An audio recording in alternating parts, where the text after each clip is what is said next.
October 28, 1940, 0530 hours. Pindus Mountains, Greek-Albanian border. Lieutenant Colonel Konstantinos Davakis, Greek Army, watched through binoculars as 25,000 Italian soldiers crossed into Greek territory.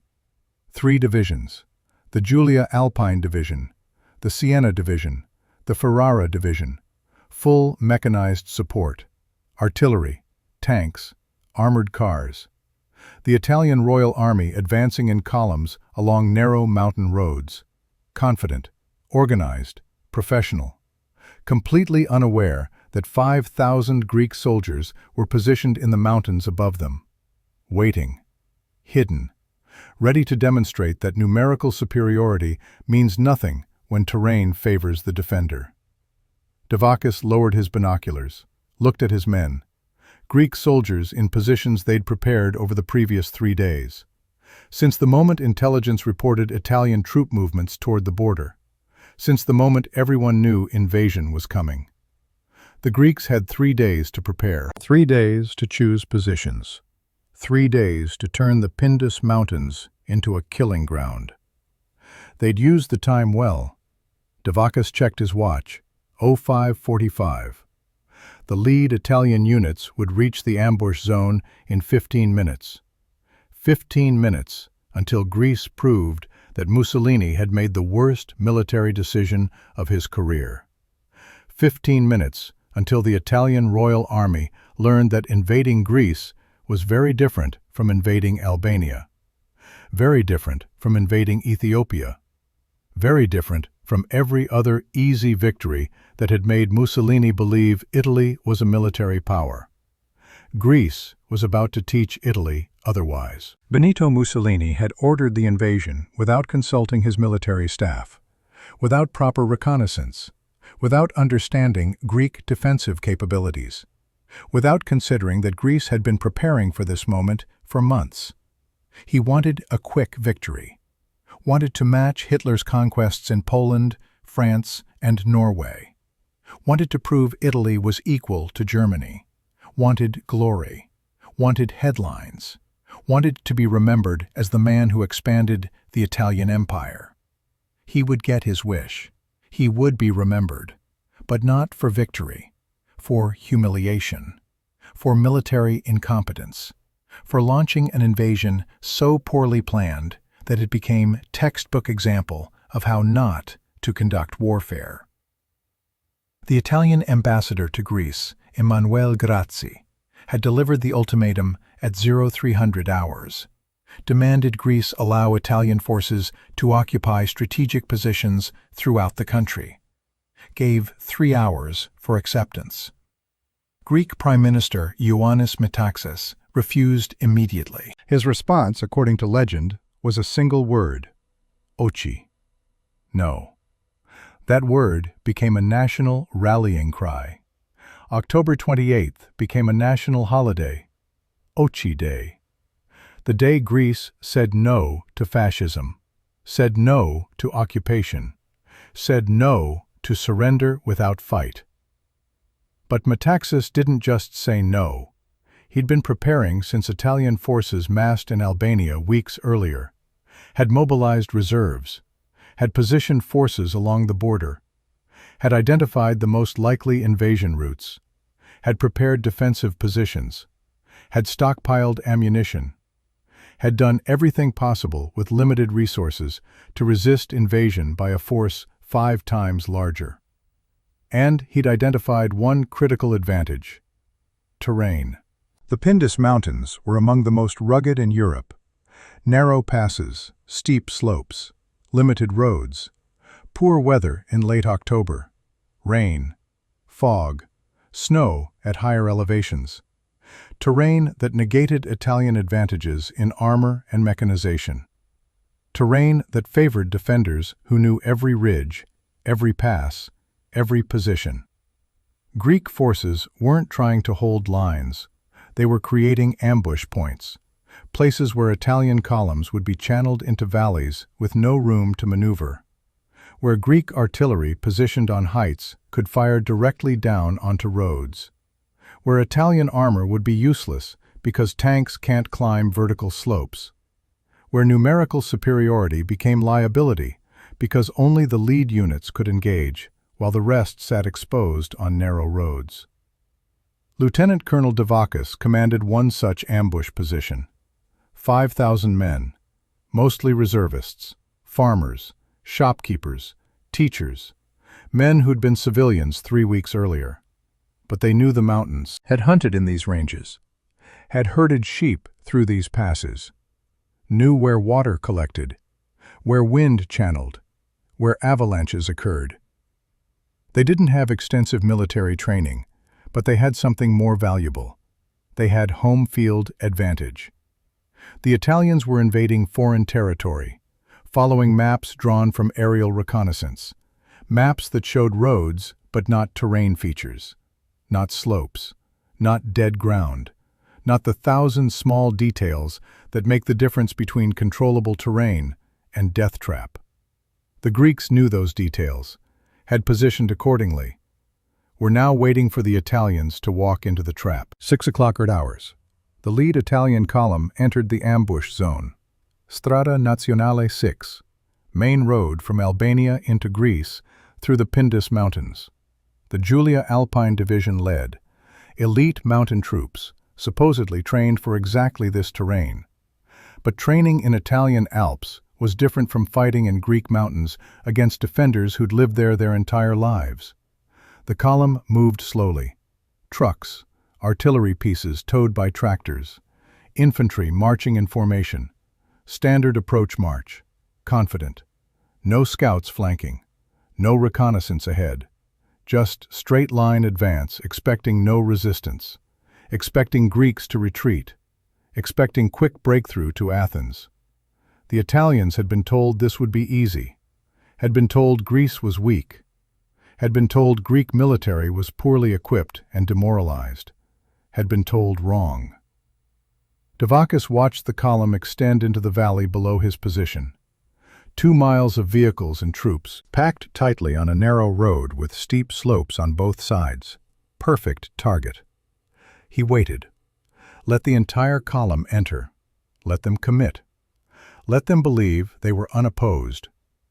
Then, at 06:15, he gave the order. Fire! 5,000 rifles opened fire simultaneously, from both sides of the valley, from positions 500 meters above the road, firing down into the packed column. Italian soldiers fell by dozens, then by hundreds.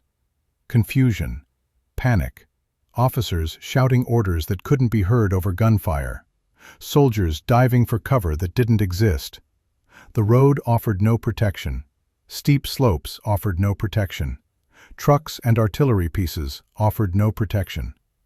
The only protection was behind, back toward Albania, and the rear of the column was already under fire from Greek positions behind them. The Italians were trapped. The Italian artillery tried to respond, tried to elevate their guns to fire upward at Greek positions. But artillery pieces designed for flat trajectory couldn't elevate enough. The Greek positions were too high, too steep. The guns couldn't reach them. Italian infantry tried to assault uphill, groups of 20 or 30 men attempting to climb toward Greek positions. They made it 50 meters, 100. None made it further. Climbing under fire is impossible. Can't shoot accurately while climbing. Can't take cover while climbing. Can only climb and hope to reach the enemy before being hit. The Italians hoped. The Greeks fired. The Italians died. Their bodies rolled back down the slopes, piled at the base, creating obstacles for the next assault wave, which also failed, and the next, and the next. By 0800 hours, the Italians had attempted 12 uphill assaults. All failed. Casualties estimated at 2,000 killed or wounded. The Julia Division had lost a quarter of its effective strength in 2 hours and accomplished nothing. 0 Greek positions taken, 0 forward progress, 0 success. Just bodies, blood, and growing realization that this invasion was already failing. The Siena Division attempted to bypass the ambush, tried to find alternate routes through the mountains, found none. All roads channeled through valleys where Greeks waited. All passes had been blocked. All alternate routes had been mined or defended. The Greeks had prepared thoroughly, had anticipated every Italian option, had positioned forces to counter every maneuver. The Italians had three choices: break through, retreat, or die where they stood. Breaking through seemed impossible. 2 hours of combat proved Greek positions couldn't be taken by frontal assault. Retreat seemed cowardly. Mussolini expected victory, expected quick advance, expected Athens in a week. Dying seemed increasingly likely. By 10 o'clock hours, British observers arrived. Military attachés from the British Embassy in Athens, Captain Geoffrey Wilson, Major James Harrington, and Lieutenant Colonel Arthur Blake. 3 professional soldiers authorized to observe but not participate. Britain was at war with Italy, but Greece wasn't formally allied with Britain yet. Greece was fighting alone. The British had been invited by the Greek General Staff, not for assistance, for documentation. Greece wanted witnesses, wanted proof that they could resist, wanted the world, especially Britain, to see that Greece was worthy ally, worth supporting, worth defending if Germany intervened. The 3 British officers watched from positions behind Greek lines, watched the Italians trapped in the valley, watched the failed assaults, watched the casualties mount. Wilson took detailed notes, sketched tactical positions, photographed what he could. His observations were methodical, professional, critical. One British major, Geoffrey Wilson, later wrote in his report, "The Italian forces demonstrated no tactical flexibility, no ability to adapt to defensive terrain, no understanding that mechanized warfare requires maneuver space. They advanced in textbook formation suitable for open plains, found themselves in mountains where textbooks don't apply. And rather than adapt, they continued repeating the same failed tactics. It was remarkable. I've never witnessed professional soldiers demonstrate such institutional rigidity. They knew their tactics weren't working, kept using them anyway. It suggests fundamental flaw in Italian military doctrine. They train soldiers to follow procedures, but not to think, not to adapt, not to recognize when procedures don't apply. The result is what we witness today: complete tactical paralysis." Major Harrington focused on Greek capabilities. His report noted, "Greek forces demonstrated exceptional understanding of defensive warfare in mountainous terrain. Their positions were expertly chosen, fields of fire overlapping, escape routes prepared, ammunition distributed efficiently, communication maintained despite challenging conditions. These are not amateur soldiers. These are professionals. Perhaps not in equipment or training, but in mindset. They think like soldiers, act like soldiers, fight like soldiers. More importantly, they understand their environment. Every Greek soldier we observed knew exactly where he was, knew the terrain, knew where his comrades were positioned, knew where the enemy would appear. That level of environmental awareness is rare. It explains how outnumbered force achieved such disproportionate results."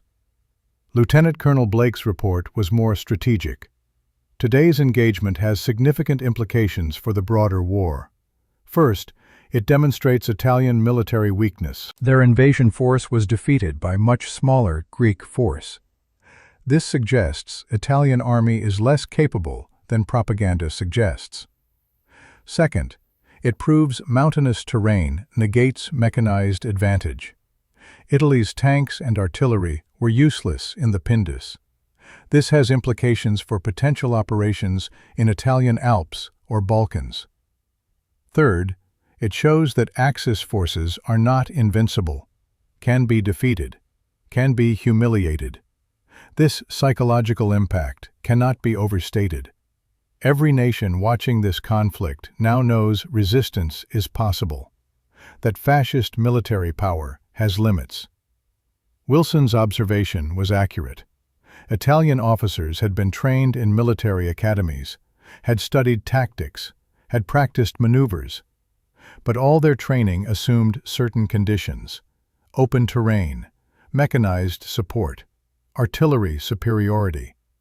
When those conditions didn't exist, they didn't know how to adapt, just repeated the same approaches, hoping different results would emerge. They didn't. By noon, the Julia Division had lost 4,000 men, dead or wounded. The Siena Division had lost 3,000. The Ferrara Division hadn't even engaged, was stuck on roads behind the other divisions, unable to advance because the roads were blocked, unable to retreat because Mussolini forbade it. Just sitting, exposed, vulnerable, useless. Davakis received orders at 1300 hours. Prepare to counterattack. Greek forces had held for 7 hours. Now they would attack. Push the Italians back. Not just stop the invasion, reverse it. The Greek General Staff had decided that defense wasn't enough. Greece would invade Albania, would push Italian forces back to their starting positions, would prove that Greece wasn't victim but combatant. Davakis briefed his officers. We attack at 1500. Objective: push Italians back 5 kilometers, secure the border crossings, prevent any further Italian advance. His officers looked skeptical. 5,000 men attacking 25,000? Absurd, suicidal, impossible. Davakis smiled. They said holding was impossible. We've held for 7 hours. They said inflicting casualties was impossible. We've killed 4,000. They said stopping 3 divisions was impossible. We've stopped them. Now we'll do something else they say is impossible. We'll attack. At 1500 hours, Greek forces attacked. Not frontal assault. That would be suicidal. Instead, flanking movements. Small units moving through terrain impossible for Italians to traverse. Steep slopes, narrow trails, places where Greek shepherds walked, but Italian soldiers couldn't. These small units appeared behind Italian positions, fired, disappeared, reappeared elsewhere, fired again. The Italians couldn't locate them, couldn't target them, couldn't defend against them, because defending against ghosts is impossible. And Greek soldiers in their own mountains were ghosts, visible only when they chose to be, deadly regardless. By 1800 hours, the Julia Division was retreating, not ordered, just retreating. Soldiers abandoning positions, abandoning equipment, abandoning wounded, running back toward Albania. Officers tried to stop them, tried to restore order, failed. Panic is contagious. Once it starts, it spreads. The Julia Division panicked. Then the Siena Division, then the Ferrara Division. All 3 divisions retreating. Not tactically, not in organized withdrawal, just running. The British observers watched, documented, photographed. Major Wilson's report continued. By evening of the first day, Italian forces had withdrawn to their starting positions, not driven back by overwhelming force, but by tactical incompetence and psychological collapse.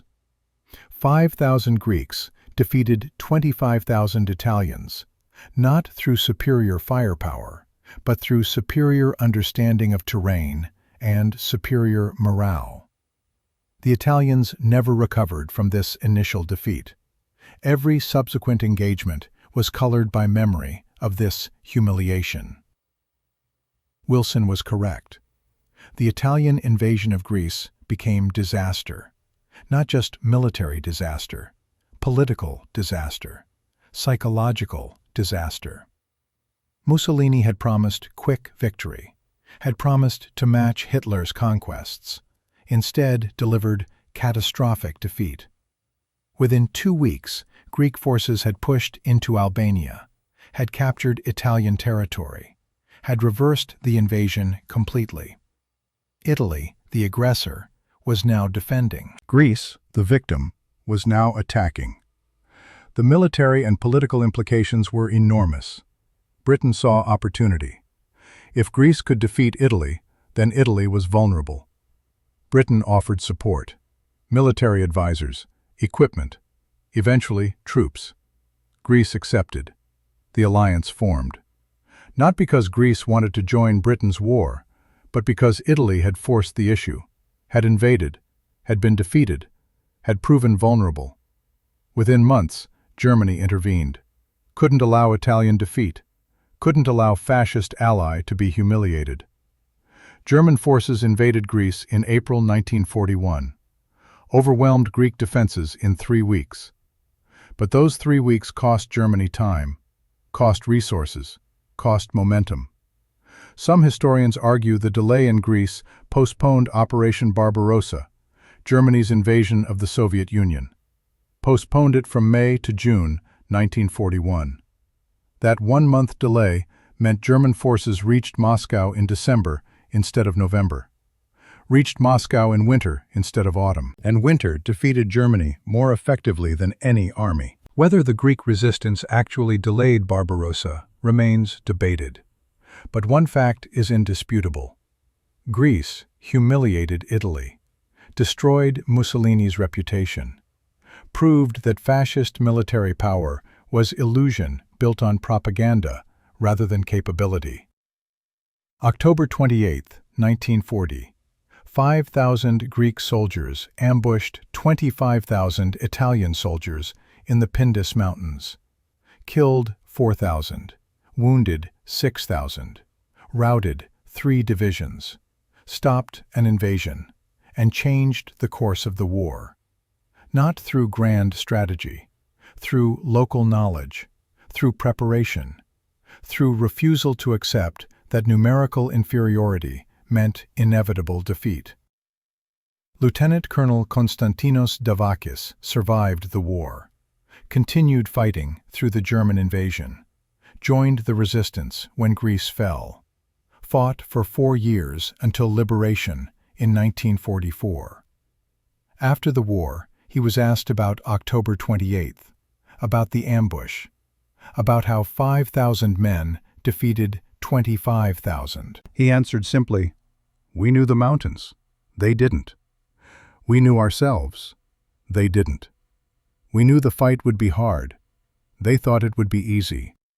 When hard beats easy, when knowledge beats ignorance, when preparation beats arrogance, numbers don't matter." On October 28th, we proved that. Nothing more complicated. The Italian soldiers who survived the ambush returned to Albania, traumatized, demoralized. Many never recovered. Many died in subsequent Greek attacks. Some were captured, spent the war in prisoner camps. A few deserted, walked away from the war rather than continue fighting. The Italian government suppressed information about the defeat. Italian newspapers reported strategic withdrawal, reported regrouping for renewed offensive. Never reported the truth, that the invasion had failed on day 1. That Greek forces had humiliated Italian forces, that Mussolini's ambitions had crashed against Greek mountains and Greek determination. But soldiers talk, letters got home, word spread. By December 1940, most Italians knew the invasion had failed, knew their sons and brothers were dying in Greece, knew Mussolini had led Italy into disaster. The myth of Italian military power was destroyed, never recovered.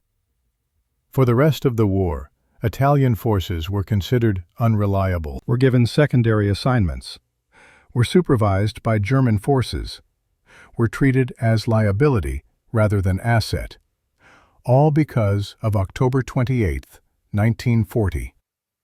All because 5,000 Greeks proved that courage and knowledge outweigh numbers, all because one ambush destroyed an army's reputation.